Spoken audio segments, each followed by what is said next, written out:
let's talk about enclave names. So whenever we create an enclave in the game, we create them from what we call a schema, which is sort of a list of rules for how that enclave comes together, how many people it can have in it, if there's any restrictions on the skills those people need to have. For instance, if they all need to have military backgrounds, or they all need to be alcoholics, or they all need to be cannibals, and things like that. And one of the things you select when you're choosing an enclave schema's sort of data is the name list that it draws from. And so different enclaves, you'll notice that the Booze Hounds enclave consistently has names having to do with alcohol. The military enclave consistently has names that are associated with the military. The medics consistently have medical names.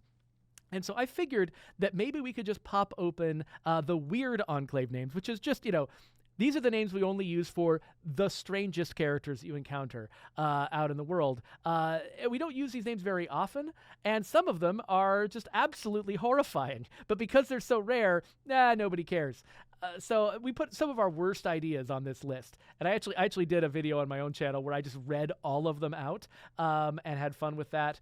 But let's throw a couple names on here. So we had Stretton Matthew suggested, let's add a couple of empty ones here on the end. So I'm just going to add enclave. Nope.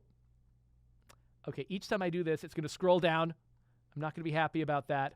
Let's make 5 enclave names. Was that number 4 or was that number 5? I can't count. Whatever, now we got 6 enclave names. Okay, so we got one suggestion from Stretton Matthew, which was the hot dogs. And that's just fine. There's nothing wrong with being called the hot dogs. So I figured we'd throw that out there. Not very rare.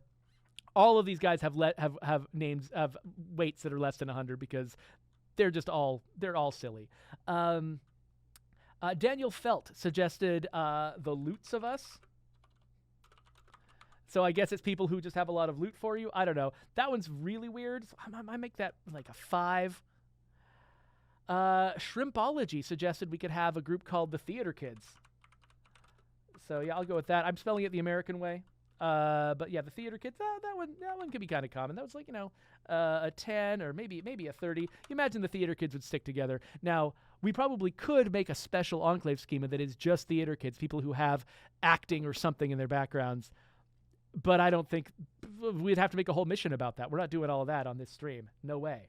And one of the things that I really enjoy is the fact that all of these are designed so that they can have the word "the" at the beginning of them. Because in all of the sentences that enclave names appear in, they all have "the" before the enclave name. So you've got the 3 caballeros, the specimens, the trustworthy mages.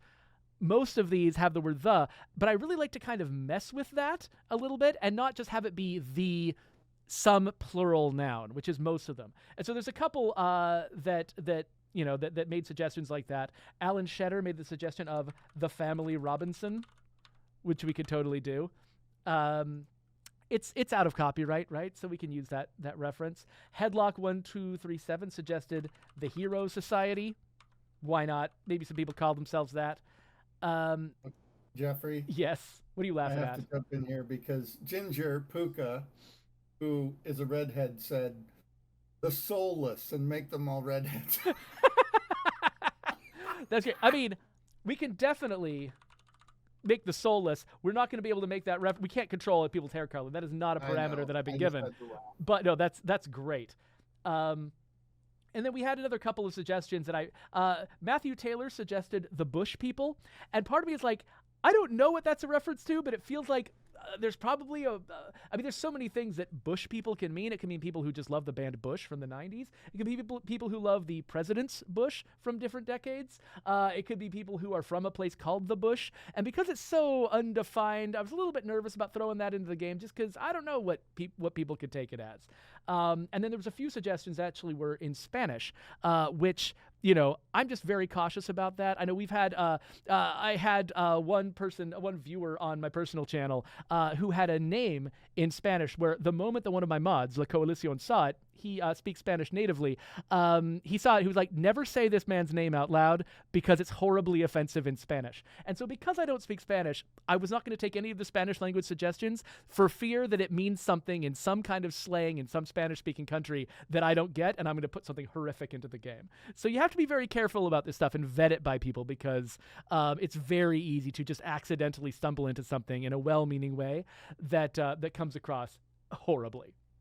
Oh, this is a good one. The former IT people and they say, thank God the internet's gone.